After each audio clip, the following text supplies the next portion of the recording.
Hello दोस्तों, good morning. Welcome to our channel 5 classes. कल हमने binding energy, energy release, energy पर nucleon, इसके बारे में हमने पढ़ा था। आज उसी के आधार पे हम कुछ प्रॉब्लम सॉल्व करेंगे। देखिए, सबसे पहले फर्स्ट प्रॉब्लम है हमारे सामने, calculate energy released in following fusion reaction. आपको क्या ज्ञात करना है? Energy released in following reaction. ये आपको रिएक्शन दे रखी है और ये क्या दे रखे है? मास। किस में दे रखे हैं? मास एएमयू में। किसमें दे रखे हैं? एएमयू में। और जो एनर्जी आपको दे रखी है वो किसमें है? Mega electron volt. तो देखिए 1 एएमयू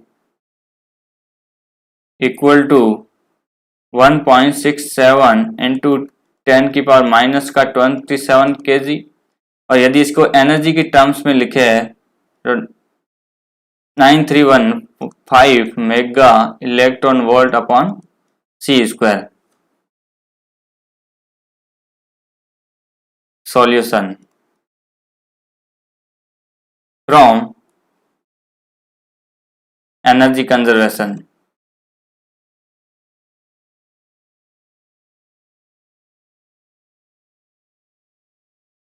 देखिए energy E equal to M C square. ठीक है, अब देखिए ये है इनिशियल प्रोडक्ट और ये क्या है? फाइनल।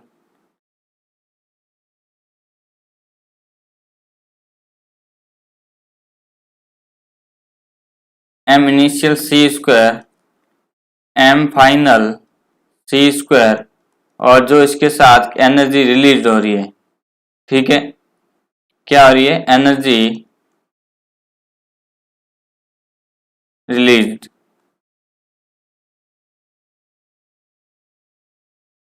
हमें ज्ञात करना है एनर्जी रिलीज, मतलब Q की वैल्यू हमें क्या करनी है? फाइंड आउट करनी है। तो यहां से Q की वैल्यू हमें क्या प्राप्त होगी? Q equal to M initial minus M final C square. अब देखिए एम इनिशियल, इनिशियल क्या है हमारे पास? 1s2 और 1s3। इन दोनों का मास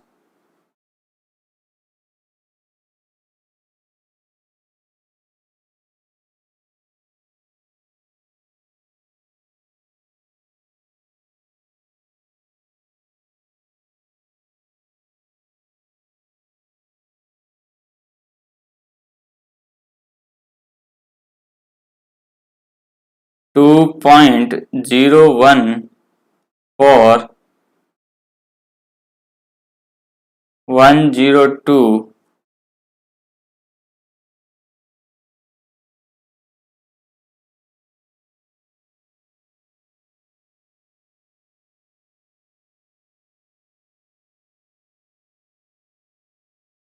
201,402 प्लस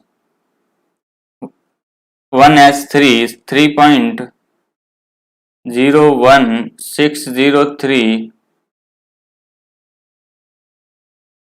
माइनस 4.00263 प्लस 1.00867।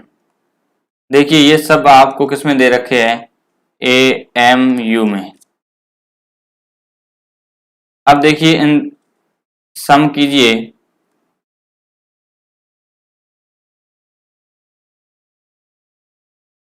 इन दोनों का सम करके और इन दोनों का सम करके जब आप सब्सट्रैक्ट करोगे तो वैल्यू आएगी 0.18859 एएमयू।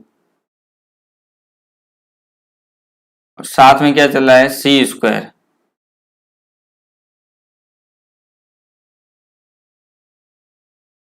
C² AMU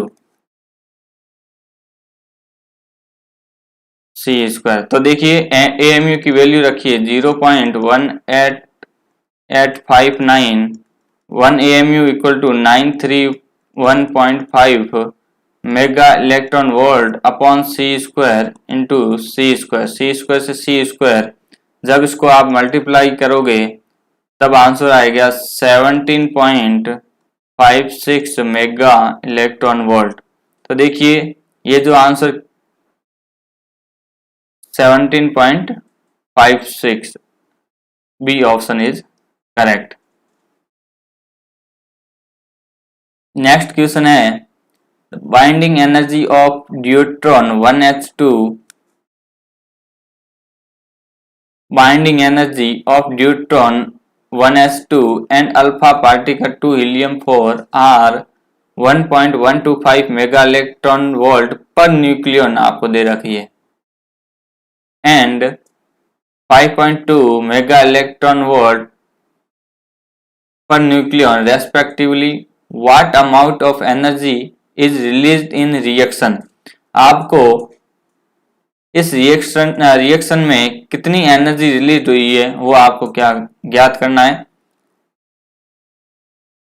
अब देखिए कल हमने एक कंसेप्ट पढ़ा था, यदि आपको क्वेश्चन में बाइंडिंग एनर्जी पर न्यूक्लियन दे रखी हो, देखिए बाइंडिंग एनर्जी EB पर न्यूक्लियन A इक्वल टू आपको क्वेश्चन में X दे रखा है, तो EB की वैल्यू हम कैसे ज्ञात करते थे, एनर्जी जो आपको क्वेश्चन में दे रखी है पर particle per nucleon into mass number, atomic mass number. तो देखिए energy release, binding energy of final product minus binding energy of initial product, जिससे हम ऐसे लिख सकते हैं binding energy final product minus binding energy initial product. अब देखिए बाइंडिंग एनर्जी को हम किस तरीके से लिख सकते हैं, X इंटू A। देखिए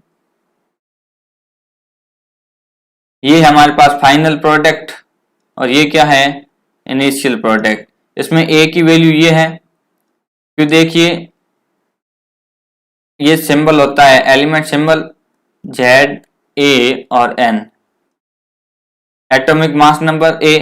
तो देखिए 4 इंटू 2 हीलियम-4 यानी कि अल्फा पार्टिकल की बाइंडिंग एनर्जी पर न्यूक्लियन आपको दे रखी है 7.2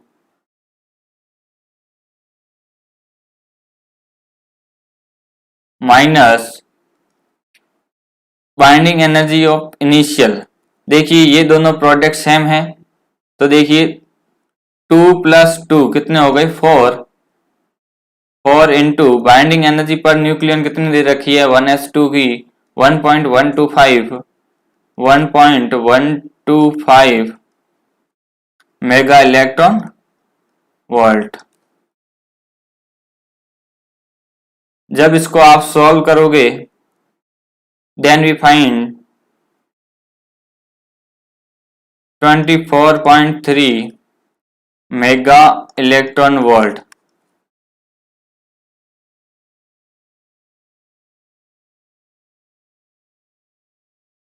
नेक्स्ट क्वेश्चन है बाइंडिंग एनर्जी पर nucleon for 12C and 13C, binding energy पर nucleon 12C and 13C are 7.68 mega electron volt and 7.47 mega electron volt respectively. Calculate energy required. देखिए इससे पहले जो हमने क्वेश्चन किए थे उसमें क्या था, एनर्जी रिलीज कितनी हो रही है वो आपसे पूछा था। अब की बात जो क्वेश्चन में है वो एनर्जी रिक्वायर्ड आपसे पूछा टू डिटेक्ट वन न्यूक्लियन। देखिए वन न्यूक्लियन के रूप में 1 प्रोटॉन या 1 न्यूट्रॉन फ्रॉम 13C न्यूक्लियस। देखिए 13C न्यूक्लियस से एक न्यूक्लियन को डिटेक्ट करने के लिए हमें कितनी एनर्जी की रिक्वायर्ड होगी। तो देखिए इसका solution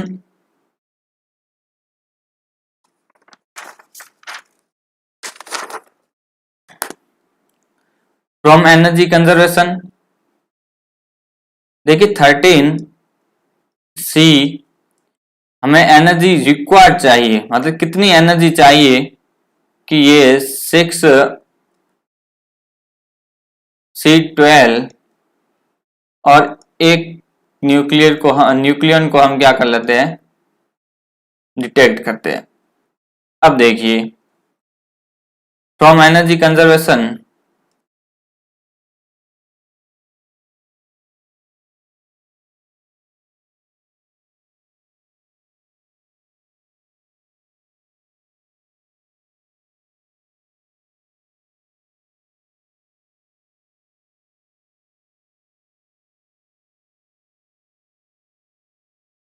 energy E equal to mc²।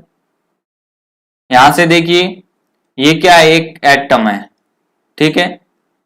Atom का mass m6c12c² plus q equal to m6c12c² plus m0n1c²।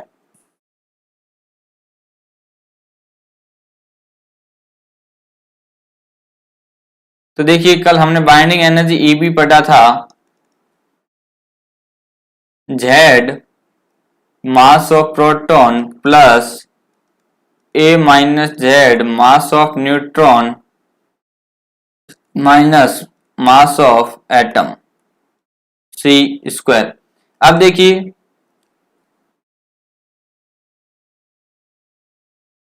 Mass of nucleus MaZ equal to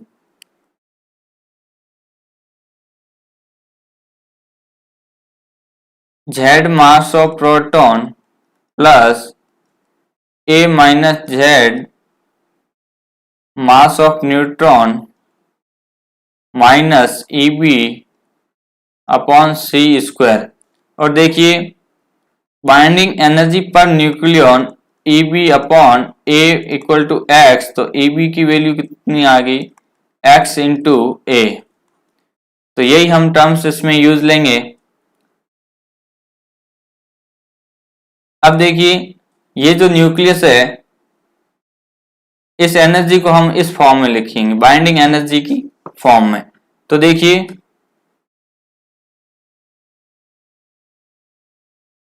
Q plus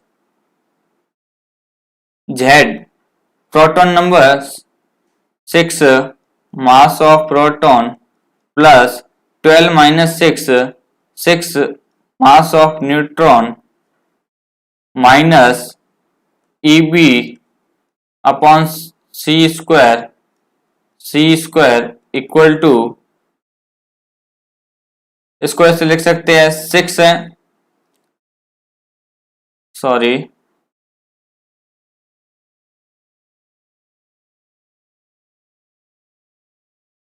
ये अपन 6C13 है। तो देखिए यहाँ पे जो प्रोटॉन नंबर आएंगे वो तो 6 और न्यूट्रॉन नंबर कितने आएंगे आपके पास 7। 6 mass of proton plus 6 mass of neutron minus EB upon C² multiply in C²। देखिए right side and left side 6 mass of proton mass of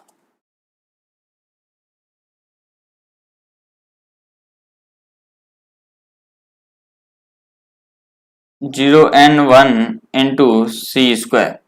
अब देखिए 6 प्रोटॉन, इधर भी 6 proton cancel, 7 mass of neutron, देखिए 6 mass of neutron और 1 मास of neutron, ये क्या हो गया कैंसल।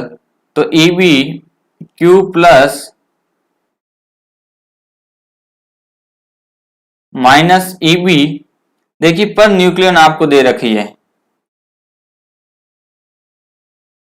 13C के लिए आपको जो क्वेश्चन में दे रखी है 7.47 और 12C के लिए दे रखी है 7.68।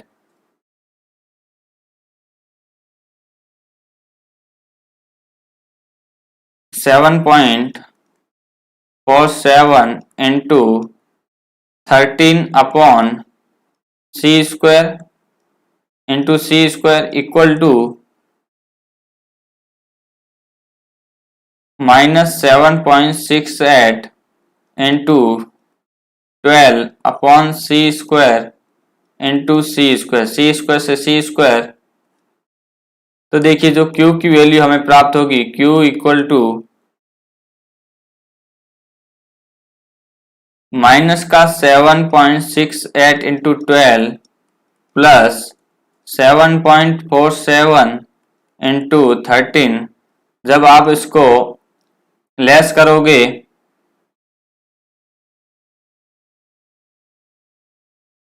जो हमें आंसर मिलेगा 4.95 मेगा इलेक्ट्रॉन वोल्ट।